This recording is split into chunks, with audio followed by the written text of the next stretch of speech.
आओ भक्तों तुम्हें सुनाओ कथा में तारा रानी की। पहले सच्चे मन से बोलो जय दुर्गे महारानी की। पहले सच्चे मन से बोलो जय दुर्गे महारानी की। बड़ी भगत जो हुई जगत में माँ दुर्गे महारानी की। पहले सच्चे मन से बोलो जय दुर्गे महारानी की।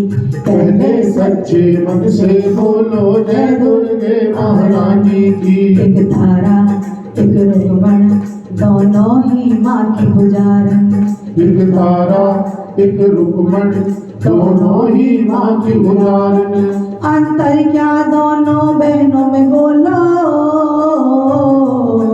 अंतर क्या दोनों बहनों में बोलो।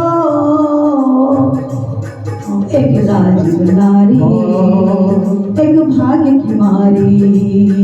एक राज दुलारी एक भाग्य की मारी। एक राज दुलारी एक भाग्य की मारी। सभी भक्तों से बोलूंगी जय माता दी, क्योंकि मेरा जोश बढ़ाने के लिए तुम्हारी मुझे ताकत की जरूरत है। ताली बजाने के दो फायदे हैं। एक तो आपका ब्लड सर्कुलेशन चलेगा, ठीक है, और दूसरा ताली बजाने से खुजली होगी, और जब खुजली होगी तो पैसे मिलेंगे, और पैसे मिलने के लिए तो ताली आपको बजानी ही पड़ेगी। एक धारा एक रुक्मण दोनों ही माँ की पुजारन। एक धारा एक रुक्मण दोनों ही माँ की पुजारन। राजा इस पर महाप्रतापी प्रजा को खुशबू रखता था। ना संतान होने के कारण दुख की आग में जलता था। ना संतान होने के कारण दुख की आग में जलता था। एक संसार में वो दुखी जिस घर वाले को पाल ना होवे। दूजा संसार में वो दुखी बाल होवे आज्ञाकार न होवे। और तीसरा संसार में वो दुखी जिस घर को लक्षण नारी होवे। चौथा संसार में वो दुखी जिसका माँ के चरणों में ना प्यार होवे। माँ के चरण तो छूते हो, मगर उनके चरणों में प्यार भी होना जरूरी है। माँ की घर में स्थापना तो करते हो, मगर माँ के चरणों तक पहुँचना भी जरूरी है।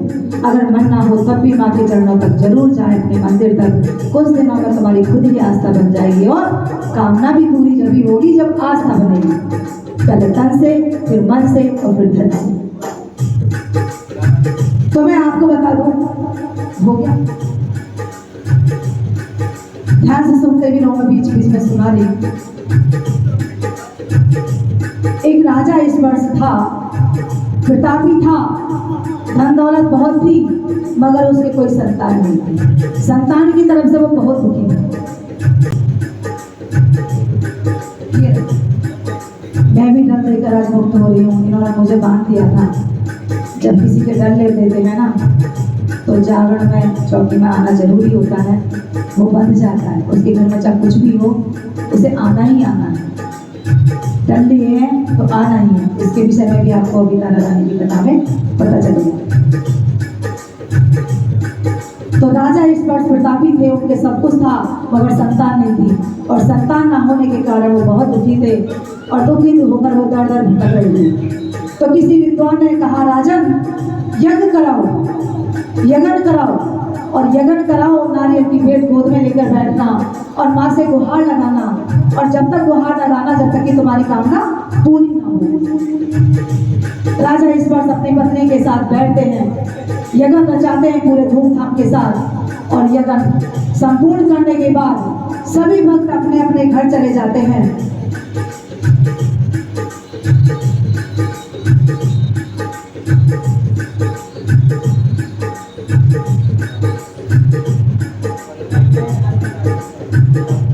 और राजा इस वर्ष अपनी धर्म पत्नी के साथ शयन कक्ष में जाकर सो जाते हैं।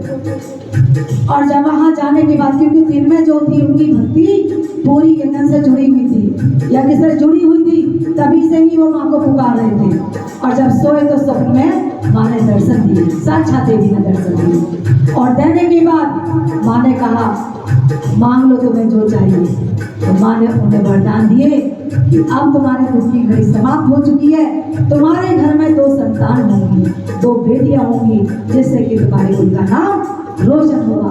ऐसे कहकर माता रानी अंतर ध्यान हुई। कुछ दिनों बाद राजा स्पर्श के बहुत सुंदर सुयोग, बहुत प्यारी प्यारी गुड़िया रानी ने जन्म लिया। कुछ दिनों बाद राजा स्पर्श के बहुत सुंदर सुयोग, बहुत प्यारी प्यारी गुड़िया रानी ने जन्म लिया। और जन्म लेने के बाद खुशियां छाई गई चारों तरफ। अन्न धन स्वर्ण मुद्रिकाएं, मोतियन हार, राजा ने खजाने खोल दिए, भंडारे खोल दिए और पंडितों को बुलाया कि मेरी कन्या का नामकरण करो। अब तो पहले के विद्वान जो होते थे ना, और जो कहते थे वो सच होता। आज के पंडित और विद्वानों में से कुछ ही लोग मिलेंगे जो तुम्हारी भावनाओं को समझेंगे, वरना पैसे लिए तुमसे झूठ सच बोला और अपने घर। जो पहले के विद्वान होते थे ना, जो कहते थे सच का सच ही होता था, उन्होंने कहा कि ये जो तुम्हारे घर में जिसने जन्म लिया है ये साक्षात देवी है और माता रानी की भगनी है। और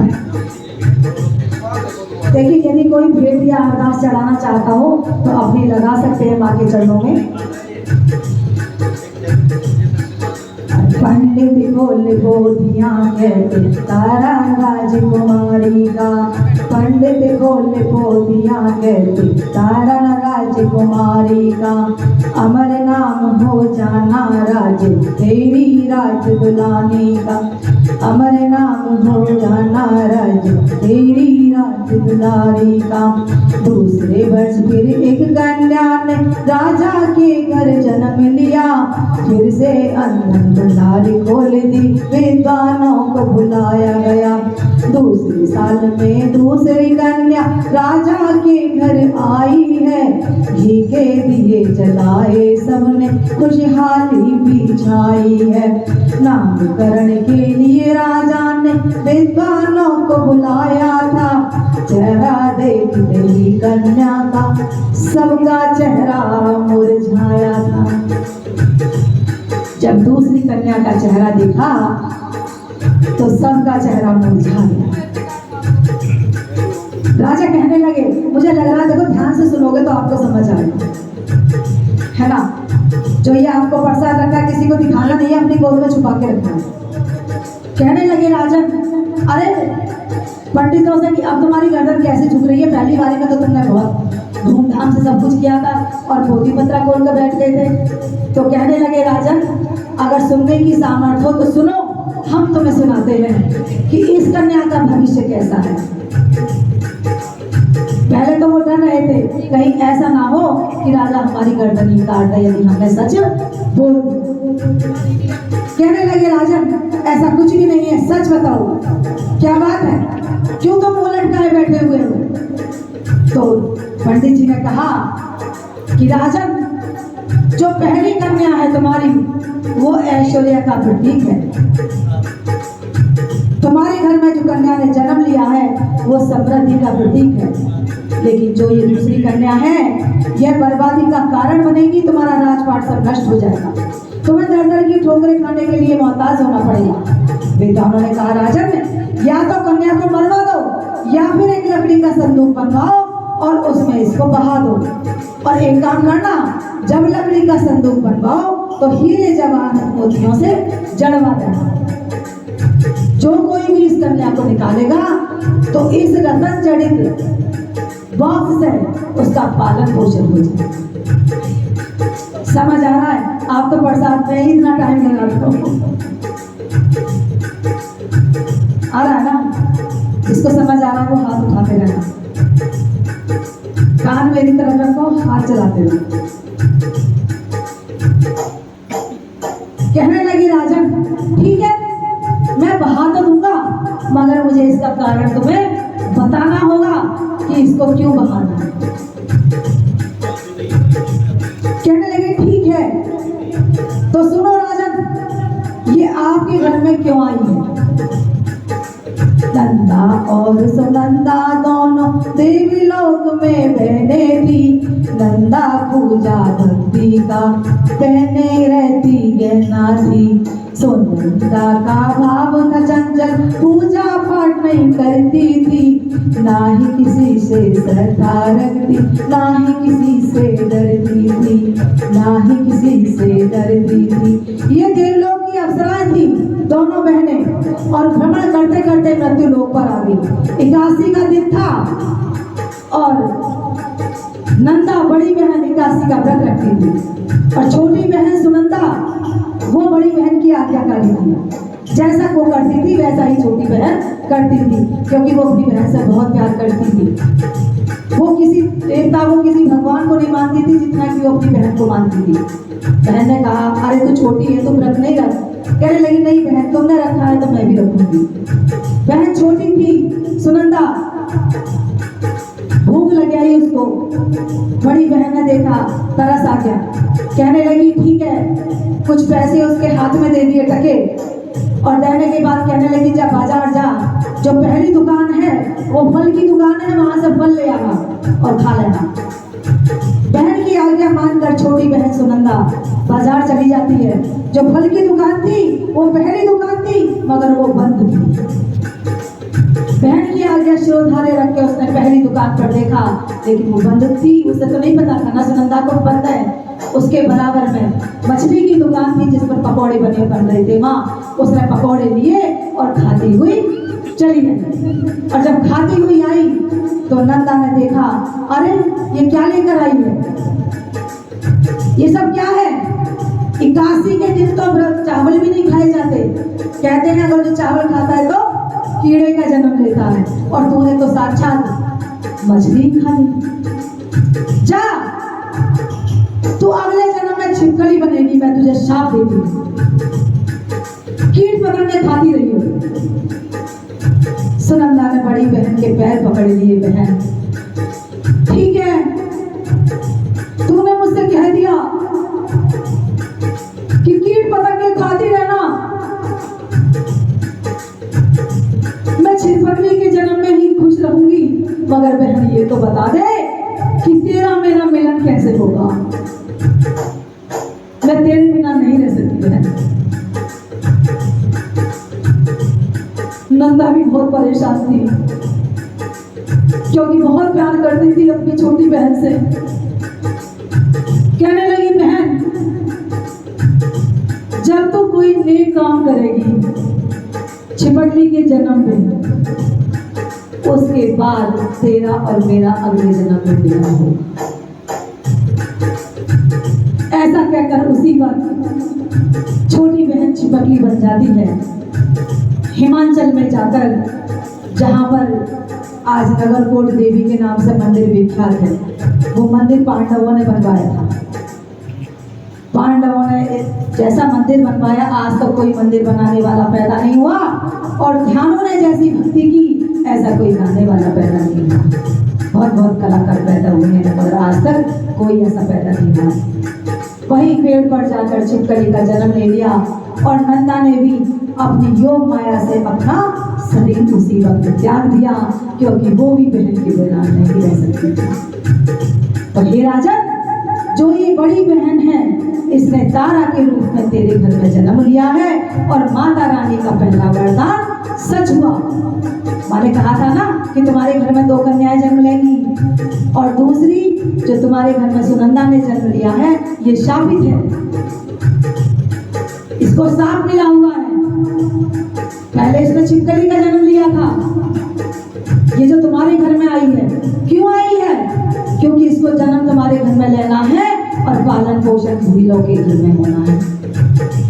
ध्यान से सुनना, थोड़ा थोड़ा मैं आगे का इसलिए बता रही हूँ कि पीछे का बोलूंगी तो तुम ध्यान से सुनते रहोगे कि मैंने क्या बोला। अब वृंदावन ने कहा, हे राजन देखो, उन्हें भैया को भी थोड़ा देखो, सिर ना ऊपर करना चाहिए, क्योंकि शीश तो हम माँ के चरणों में चढ़ा चुके हैं। एक तारा एक रुकमण, दोनों ही माँ की पुजारन। एक तारा एक रुकमण, दोनों ही माँ की पुजारन। अंतर क्या दोनों बहनों में बोलो, दुलारी, एक भाग्य की मारी, एक राज दुलारी, एक भाग्य की मारी।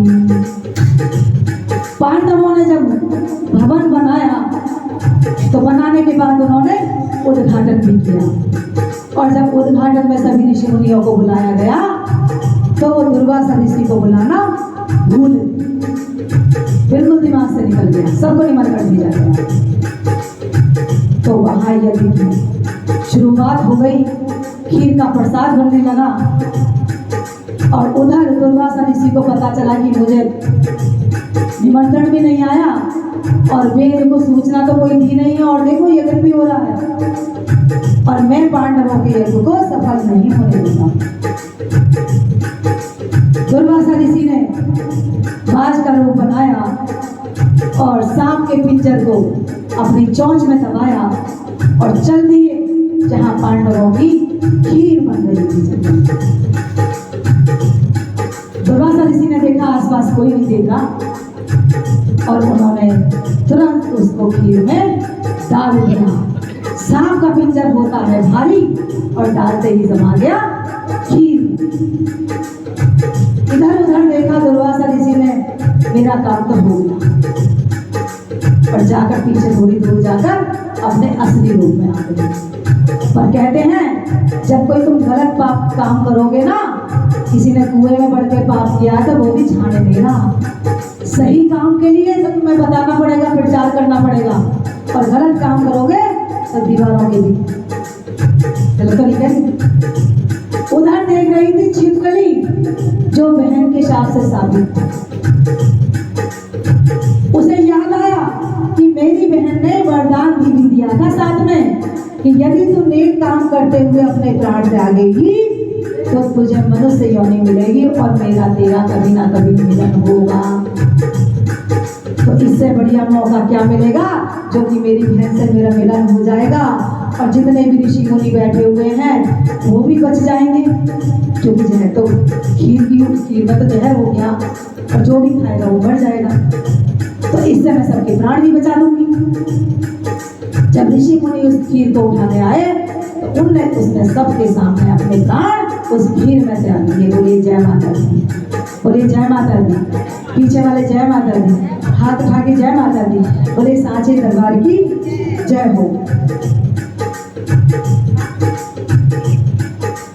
राजन तेरे घर में जो जन्म लिया है, फिर मैं बता रही हूँ, वो शापित है, क्योंकि बहन ने साथ दिया था छिपकली का, और जब खीर में उसने कूदी तो ऋषि मुनियों ने साथ दिया।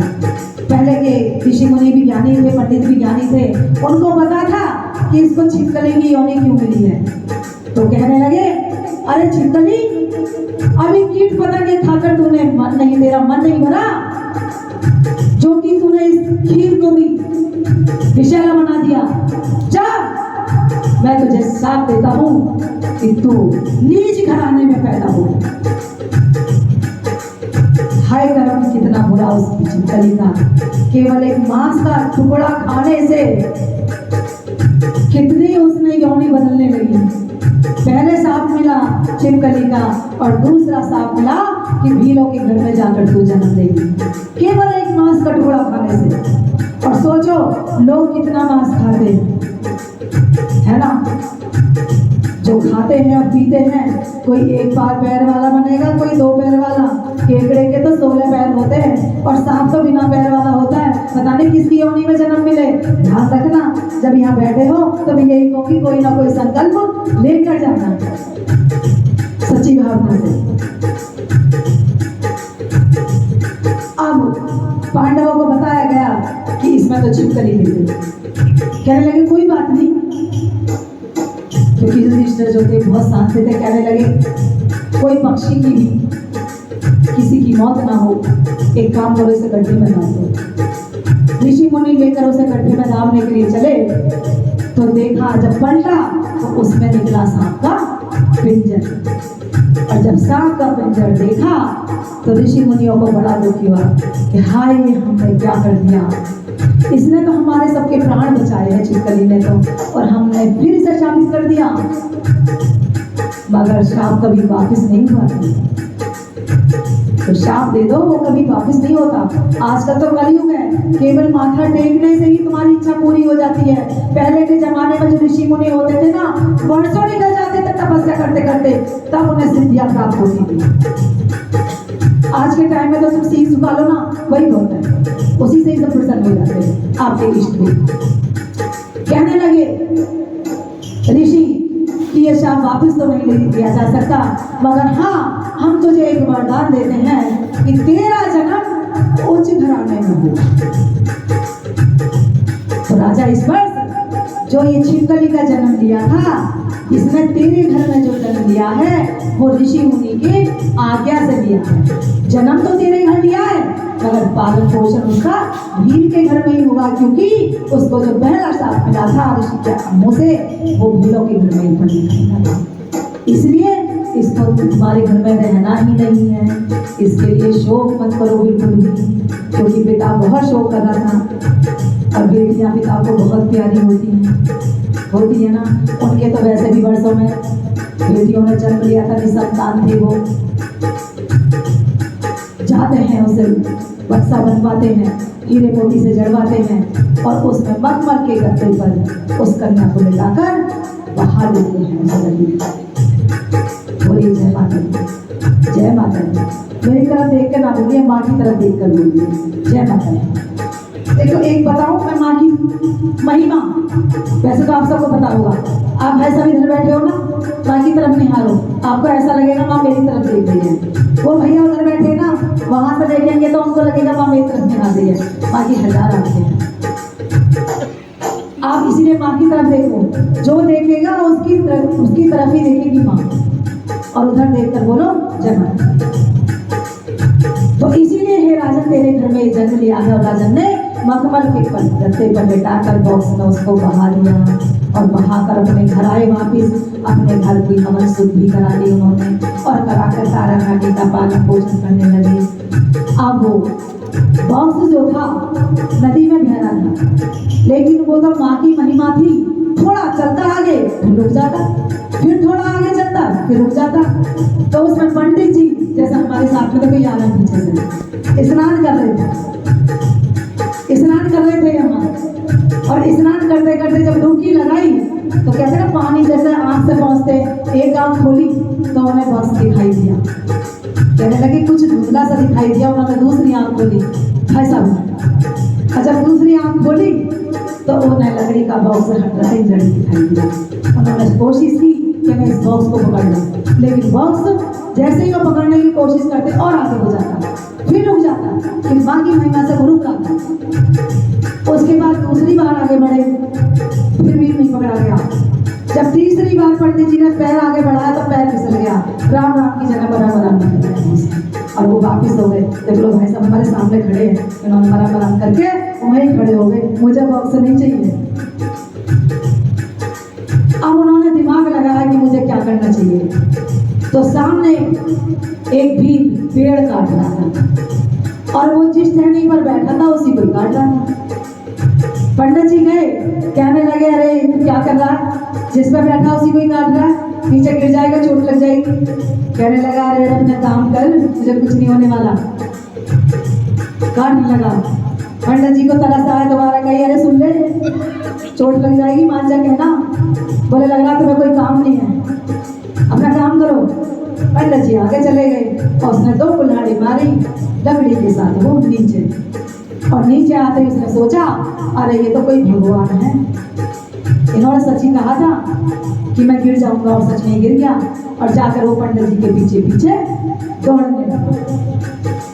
पंडित जी ने दिमाग लगाया, क्योंकि पंडित जो होते हैं वो चतुर बुद्धि के होते हैं, वो बुद्धि से दिमाग से काम लेते हैं, वो हाथ में चला के काम नहीं लेते। पंडित जो होते हैं वो अपनी बुद्धि से काम लेते हैं। उन्होंने कहा मौका है आज तो। जब इसने चरण पकड़ लिए तो उससे बोले आ देखिए नदी में बॉक्स बह रहा है, इसको निकाल देना और आधा आधा कर देना, जो कुछ भी होगा। लेकिन वीर तो पंडित जी को भगवान समझ चुका था। उसने सोचा कि सच में भगवान ने पहले कहा था लकड़ी काट रहा तो नीचे गिर जाएगा, मैं सच में गिर गया। तो पंडित जी ने जैसा कहा है मुझे वही करना है। निकाल के लाया उस बॉक्स को। लाने के बाद पंडित जी ने कहा देखो अपनी जुबान पर रहना, आधा आधा कर लेंगे, लेकिन जो ऊपर का माल है वो मेरा और जो अंदर का है वो तेरा। क्योंकि पंडित जी जो होते हैं वो बुद्धि से काम लेते हैं, उन्हें पता था कि इसके अंदर कुछ भी नहीं है, यदि अंदर होता तो ये बॉक्स डूब जाता। जो कुछ है माल ऊपर ऊपर ही है। बॉक्स खोला तो उसमें निकली छोटी सी कन्या अपने पैर के अंगूठे को चूसती हुई बोली जय माता दी, जय माता दी। थोड़ी आवाज मेरे कानों तक आ नहीं आ रही तो कोई बात नहीं, थोड़ा माँ के कानों तक पहुंच जाए। बोलिए जय माता दी, जय माता दी। कन्या के दर्शन किए और उस भीड़ ने अपने सीने से लगाया और पंडित जी से बोला मुझे कुछ नहीं चाहिए, जो मुझे चाहिए था वो मिल गया।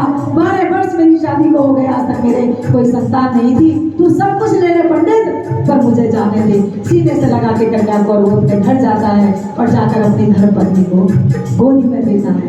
वो कहने लगी किसकी संतान ले आए?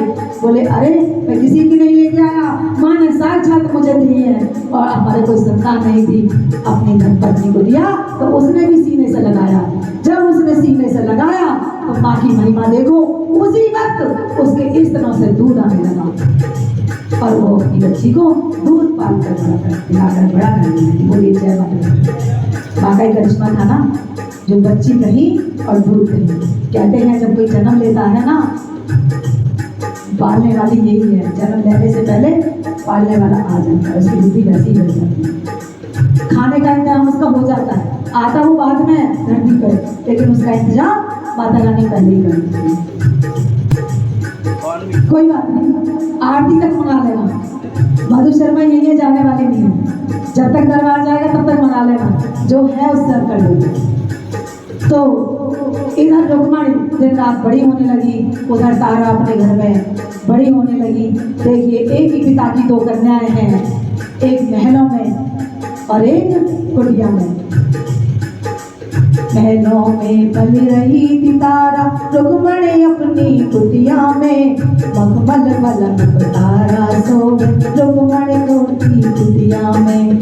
रुक्मणी टूटी कटिया में, रुक्मणी टूटी कटिया में। देखो भाग्य कैसा होता है, एक पिता की 2 बेटियां हैं, एक मखमल पर और दूसरी खटिया पर। तो बड़ी होने के बाद अब इनकी शादी भी करनी है। दोनों वर देखने के लिए निकलते और माँ का करिश्मा देखो कि एक ही गांव में उनकी शादी होती है। अब सगाई करने के लिए जाते हैं तो तारा की तो शादी होती है हरिश्चंद्र से और रुक्मणी की होती है भीम से। और ये बता दो रुक्मणी नाम क्यों रखा उसका? क्योंकि जो नदी में बॉक्स जा रहा था ना वो रुक कर जा रहा था, और जब रुक कर जा रहा था तो उसके दिमाग में यही आया कि रुक कर मिली है तो उसका क्यों ना नाम हम लोग कोई। और जब बड़ी होगी तो मणि होने लग गया। बोलिए सांचे दरबार की जय। अब बेटियों को माता रानी विदा करती है अपने अपने घर से और कहती है क्या, मैया जी मेरी लाड़ों को रखना सदा खुशहाल, मैया जी मेरी लाड़ों को रखना सदा खुशहाल। मैया जी मेरी बेटी को रखना सदा खुशहाल, मैया जी मेरी लाड़ों को रखना सदा खुशहाल।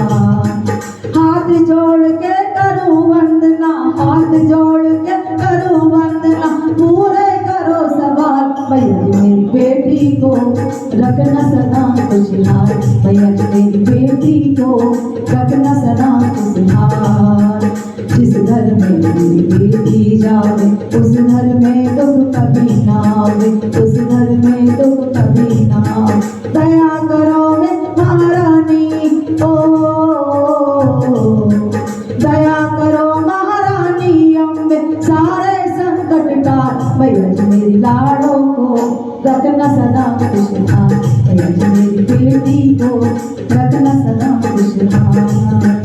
दोनों की डोलियां उठती हैं, दोनों एक तारा रानी राजा हरिश्चंद्र के घर पहुंचती है और रुक्मणी भीड़ के घर पहुंचती है। और माँ का करिश्मा देखो कि एक ही शहर में दोनों की शादी होती है। जब तारा हरिश्चंद्र के घर पहुंचती आती है तो हरिश्चंद्र कहते हैं तारा रानी तुम्हें कुछ चाहिए तो बता दो, क्या चाहिए तुम्हें? आजकल का तो मुझे पता नहीं कि शादी के बाद क्या मांगते हैं, क्योंकि आजकल तो शादी होने के बाद टिकट पहले ही हनीमून की हो जाती है ना। वो भक्ति भाव में नहीं, कहाँ जाना है, वाइब्रेशन पूजा पाठ में नहीं, कहाँ जाना है। तुम कहीं भी चले जाओ, अकेले कहीं भी नहीं रहोगे। तारा रानी से पूछा राजा हरिश्चंद्र ने, क्या चाहिए तुम्हें? कहने लगी अगर मुझे कुछ देना चाहते हो तो सुनो स्वामी, मैं माँ की भगतनी हूँ, माँ का गुणगान करती हूँ, माँ की पुजारन हूँ, सेवा करती हूँ। तो जिंदगी की शुरुआत करने से पहले क्यों ना हम माता रानी का जागरण अपने घर में करें। कहने लगे ठीक है, अपनी पत्नी को भी उतना ही दर्जा देना चाहिए जितना कि पत्नी पति को देती है। और पहले जो जागरण होते थे वो घर के अंदर होते थे, जागरण जो होते थे वो पहले घर के अंदर होते थे और उन्हें घरों में झरोके छुड़वा दिए जाते थे कि जो पहले आएगा वो अंदर चला जाएगा और जो देर से आएगा वो झरोकों के बाहर से देख लेगा, माता रानी के दर्शन कर लेगा। तो तारा रानी यज्ञ करा रही है, उधर रुक्मणी भी अपनी ससुराल आई है और उसकी सासों ने तो हाथ उठा दिए।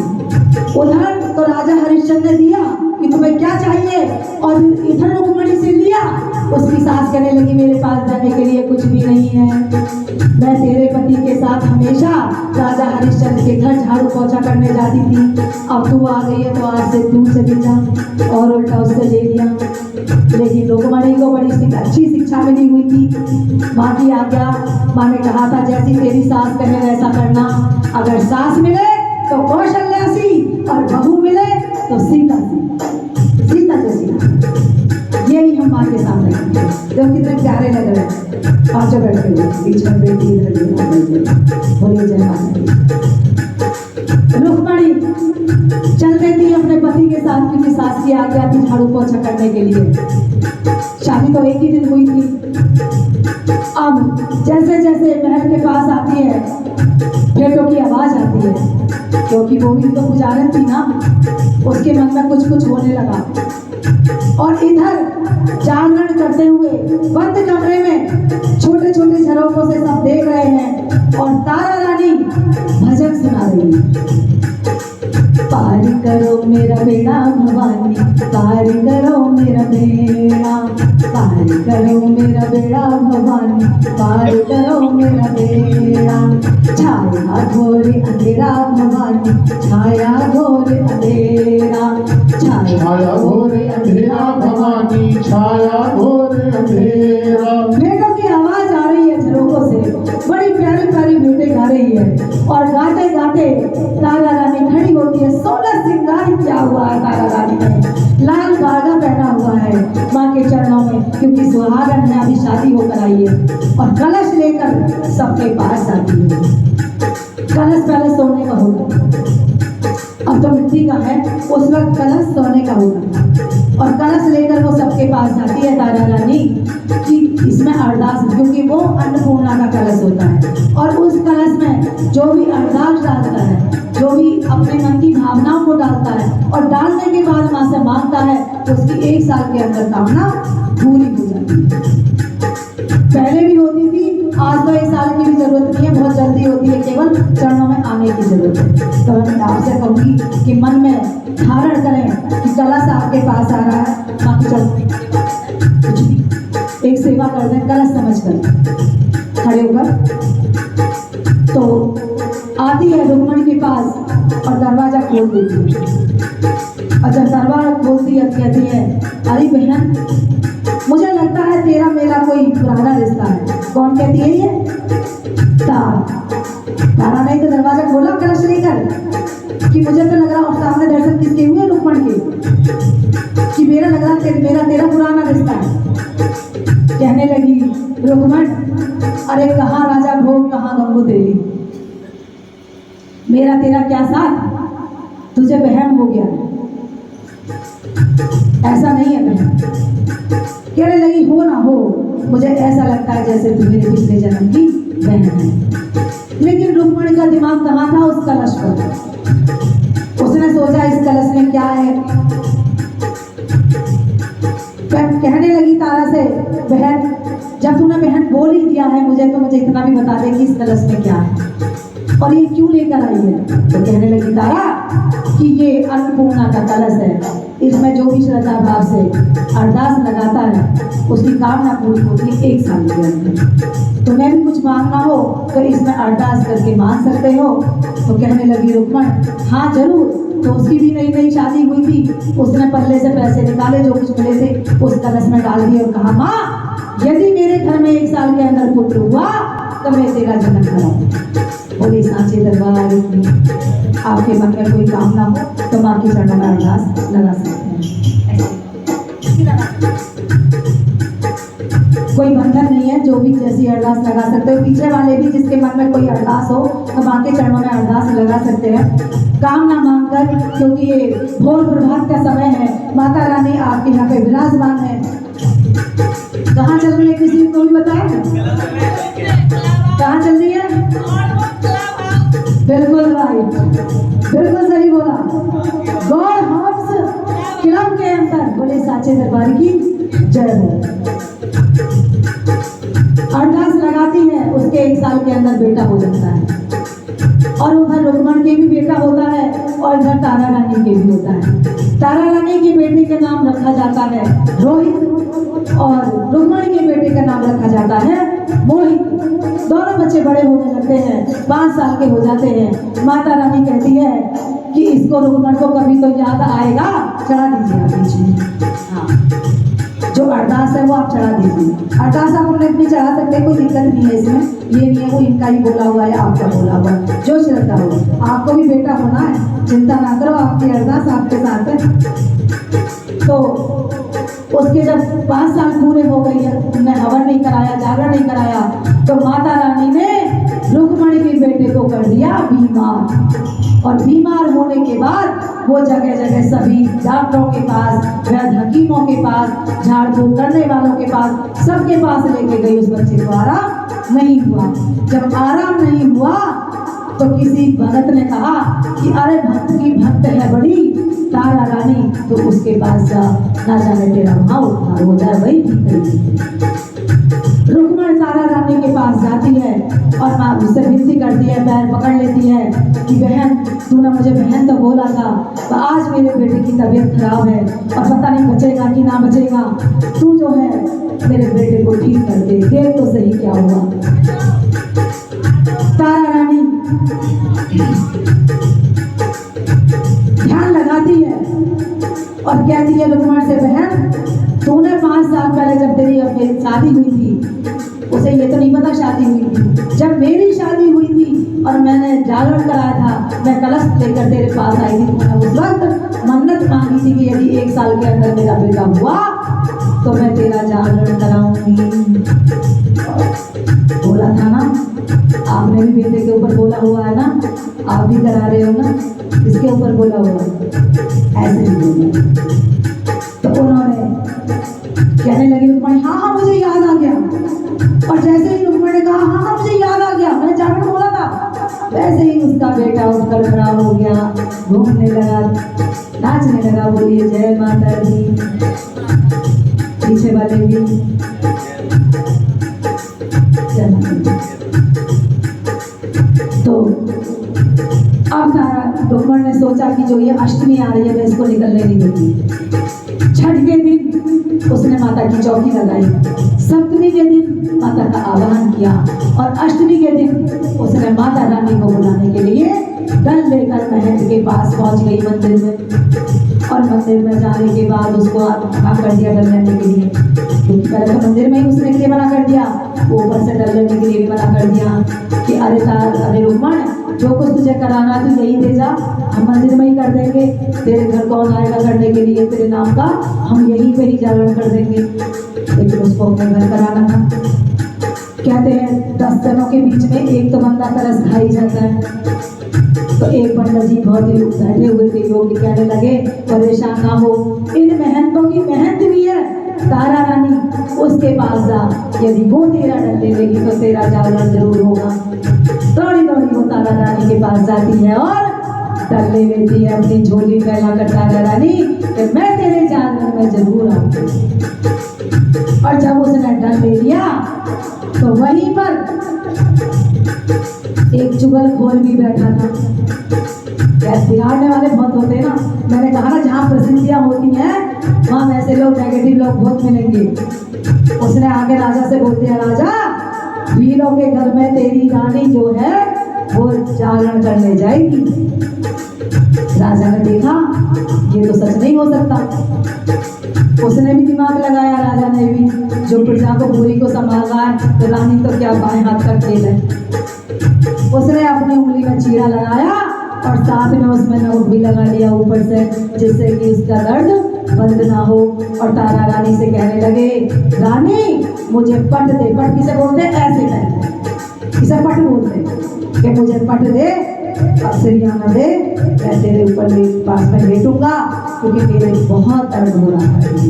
राजा को पता था कि मैं जब यहाँ बैठूंगा तो तारा रानी तो जा ही नहीं सकती, नहीं जा सकती ना, क्योंकि पति की आज्ञा भी शिरोधार्य नहीं है।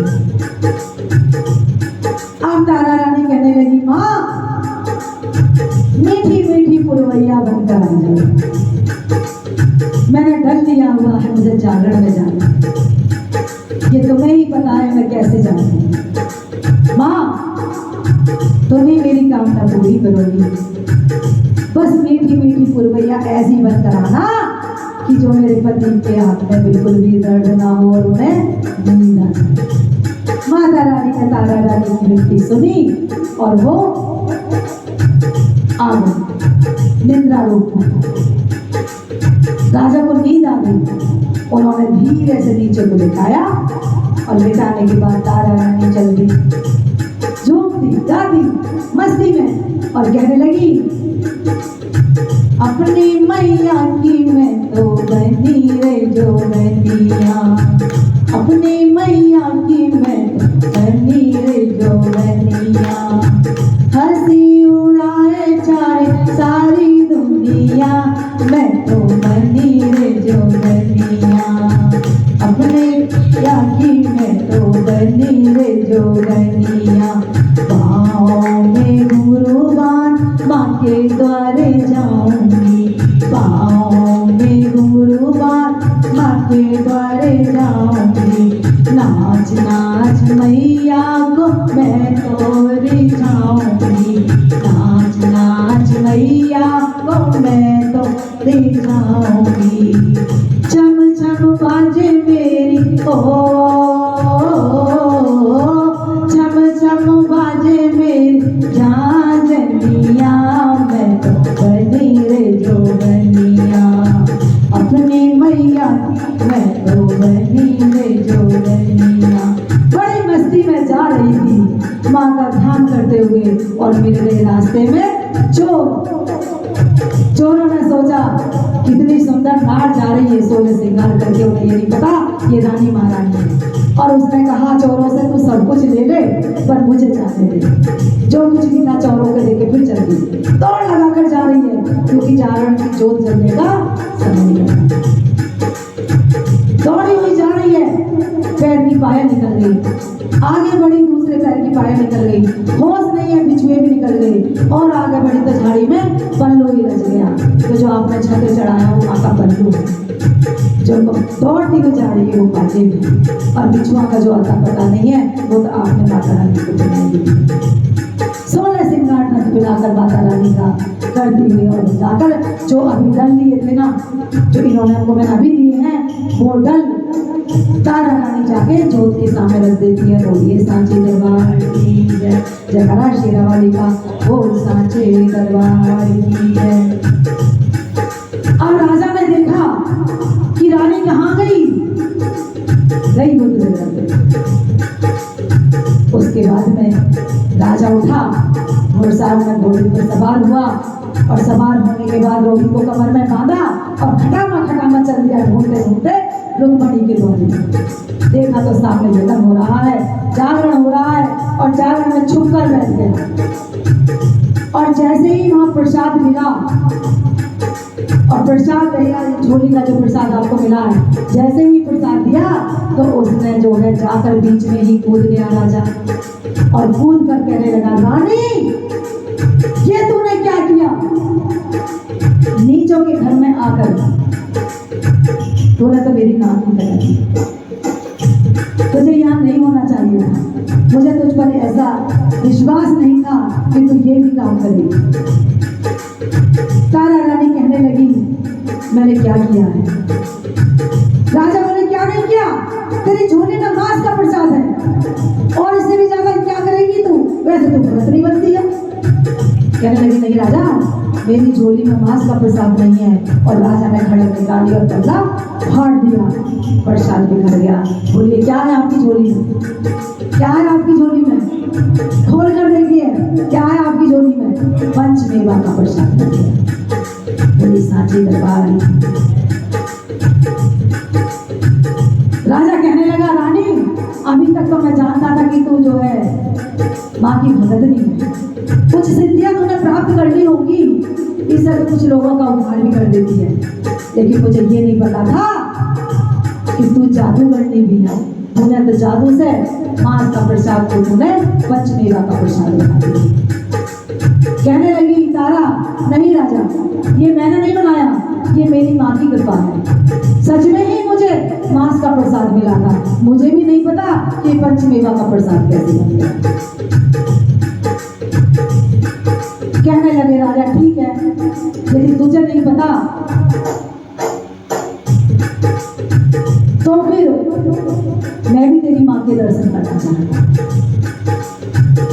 अगर तू जादूगरनी नहीं है, तूने ये प्रसाद नहीं बनाया माँ से, तो मैं भी दर्शन करना चाहता हूँ। कहने लगी तारा कि मेरी माँ के दर्शन करना इतने आसान नहीं है। मेरी माँ का पंथ डंके की धार पर होता है। यदि मेरी माँ का तुम्हें दर्शन करना है ना, तो तुम्हें बलि देनी होगी। अरे ये भी कोई ज्यादा बड़ी बात है? उन्होंने बहुत प्यारे घोड़े को, बहुत प्यार करते थे अपने घोड़े से, नीले घोड़े को आगे किया, टुकड़े टुकड़े कर दिए और करके उसे कढ़ाई में छोड़ दिया। माँ ज्वाला खुद ही प्रकट होकर प्रसाद भरने लगा। कहने लगी तारा रानी, देखो मेरी माँ प्रकट हो गई ज्वाला के रूप में, तुम्हारा प्रसाद बन रहा है। राजा कहने लगा, नहीं नहीं, तू जादूगरनी है, अगर तू पंचमेवा का प्रसाद बना सकती है तो तू अग्नि भी प्रकट कर सकती है, इसलिए मुझे तेरा भरोसा नहीं है। मैं तो तेरी माँ को अष्टभुजी रूप में देखना चाहता हूँ। कहने लगी तारा, अगर तुम अष्टभुजी रूप में दर्शन करना चाहते हो तो राजन सुनो, एक बिना बोलने वाले जानवर को तुमने 2 मिनट में टुकड़े टुकड़े कर दिए। अगर तुम करना ही चाहते हो तो अपने सबसे प्यारे पुत्र को बलि दो। क्या दे सकते हो? राजा को तो दर्शन की ललक लगी थी, हाथ पकड़ा, उसके भी टुकड़े टुकड़े कर दिए, शीश काट कर और कढ़ाई में डाल दिया। माँ ज्वाला फिर प्रकट हो गई, मगर वो राजा समझ ही नहीं पाया। जब समझ नहीं पाया